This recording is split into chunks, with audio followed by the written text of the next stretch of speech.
नमस्कार। आप सबका हमारे चैनल ज्ञान द ट्रेजर पर स्वागत है। और इस वीडियो में मैं आपको बताऊंगा कि पुष्य नक्षत्र को नक्षत्रों का राजा क्यों कहते हैं। देखिए, नक्षत्र देवताओं का ग्रह है और ये अपनी जगह स्थिर रहते हैं। अश्विनी, भरणी आदि नाम से 27 नक्षत्र होते हैं। 28वां नक्षत्र अभिजीत है।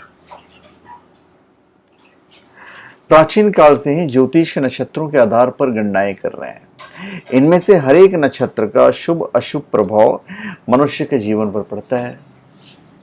नक्षत्रों के इन क्रम में 8वें स्थान पर पुष्य नक्षत्र को माना जाता है। ज्योतिष शास्त्र के अनुसार पुष्य नक्षत्र में कोई भी किया गया काम, कुछ भी खरीदा गया चीज बहुत लंबे समय तक उपयोगी रहती है और शुभ फल प्रदान करती है, क्योंकि यह नक्षत्र जो है वो अस्थायी होता है।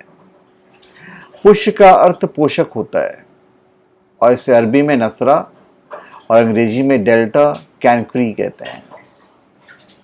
इस नक्षत्र के स्वामी देवगुरु बृहस्पति हैं। ऋग्वेद के अनुसार बृहस्पति ग्रह का उद्भव पुष्य नक्षत्र से हुआ, अतः पुष्य और बृहस्पति का गहरा संबंध है। गुरु पुष्य समायोगे सिद्ध योगे प्रकृतिता। पुष्य को नक्षत्रों का राजा कहते हैं और यह नक्षत्र सप्ताह के विभिन्न वारों के साथ मिलकर विशेष योग बनाता है। इन सभी का अपना एक विशेष महत्व होता है। रविवार, बुधवार और गुरुवार को आने वाला पुष्य नक्षत्र अत्यधिक शुभ होता है। ऋग्वेद में इसे मंगलकर्ता, बुद्धिकर्ता और आनंदकर्ता कहा गया है। हिंदू पंचांग के हर महीने में अपने क्रम के अनुसार विभिन्न नक्षत्र चंद्रमा के साथ संयोग करते हैं और जब यह क्रम पूर्ण हो जाता है तो उसे एक चंद्रमास कहते हैं। तो इस प्रकार हर महीने में पुष्य नक्षत्र का शुभ योग बनता है। तो आप कुछ भी करो, कुछ भी खरीदो, ये काफी लंबे समय तक चलेगा। नक्षत्रों के संबंध में एक कथा है जो हमारे धर्म ग्रंथों में मिलती है। उसके अनुसार ये 27 नक्षत्र भगवान ब्रह्मा के पुत्र दक्ष प्रजापति की 27 कन्याएं हैं और इन सभी का विवाह दक्ष प्रजापति ने चंद्रमा के साथ किया था। और चंद्रमा का विभिन्न नक्षत्रों के साथ संयोग पति पत्नी के निश्चल प्रेम का ही प्रतीक स्वरूप है। तो इस प्रकार चंद्रवर्ष के अनुसार महीने में एक दिन चंद्रमा पुष्य नक्षत्र के साथ भी संयोग करता है और इसे शुभ कहा गया है। शिव पुराण में पुष्य नक्षत्र को भगवान शिव की विभूति बताया गया है। गुरुवार और रविवार को पुष्य नक्षत्र गुरु पुष्य और रवि पुष्य होने पर बहुत शुभ होता है। इस दिन यदि किसी कार्य का मुहूर्त न निकलता हो तो भी उस कार्य को किया जा सकता है। गुरु पुष्य के दिन यदि नवमी हो तो विष योग होता है, अतः इस शुभ कार्य नहीं करना चाहिए इस दिन। सोमवार, बुधवार और शनिवार को पुष्य नक्षत्र मध्यम फल देता है तथा मंगलवार और शुक्रवार के दिन पुष्य नक्षत्र होने पर उत्पात योग होता है। तो इसमें कोई शुभ काम नहीं करना चाहिए। ज्येष्ठ मास में भी पुष्य नक्षत्र विशेष उपयोगी नहीं होता है। पुष्य नक्षत्र के देवता बृहस्पति हैं जो सदैव शुभ कर्मों में प्रवृत्ति करने वाले हैं, ज्ञान वृद्धि और विवेक दाता हैं तथा इस नक्षत्र का दिशा प्रतिनिधि शनि है, जिसे अस्थावर भी कहते हैं, जिसका अर्थ होता है स्थिरता। इसी से इस नक्षत्र में किए गए कार्य चिरस्थायी होते हैं। तो आंख मूंद कर आप कर सकते हो।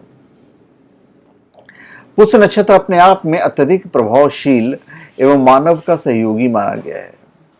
पुष्य नक्षत्र शरीर के आमाशय, पसलियां और फेफड़ों को विशेष रूप से प्रभावित करता है।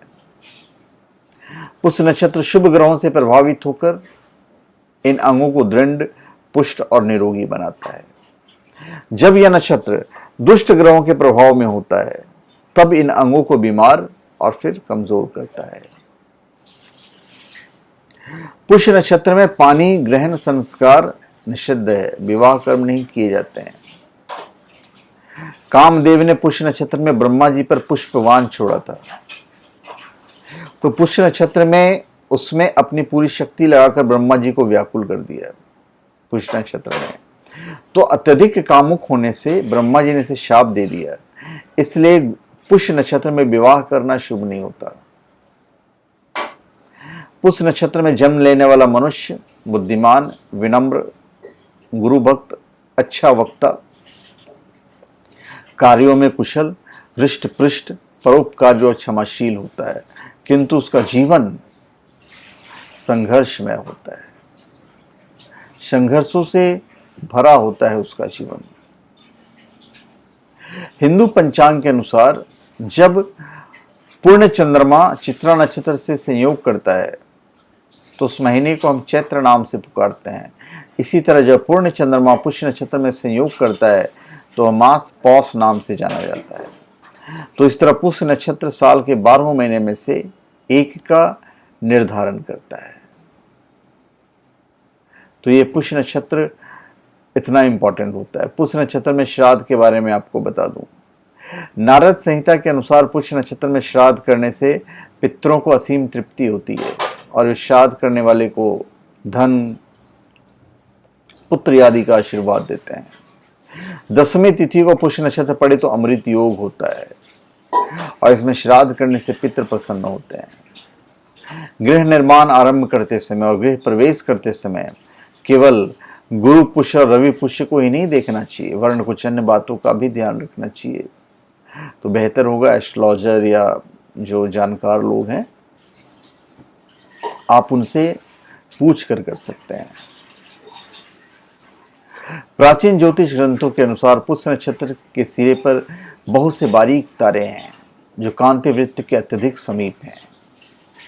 तो मुख्य रूप से इस नक्षत्र के 3 तारे हैं जो एक तीर वान की आकृति के समान आकाश में दिखाई देते हैं। तो मेरे ख्याल से मैंने आपको वो सारी चीजें बता दी हैं जिसकी वजह से पुष्य नक्षत्र को राजा की उपमा दी गई है। तो धन्यवाद, आप सबका हमारे चैनल पे स्वागत है।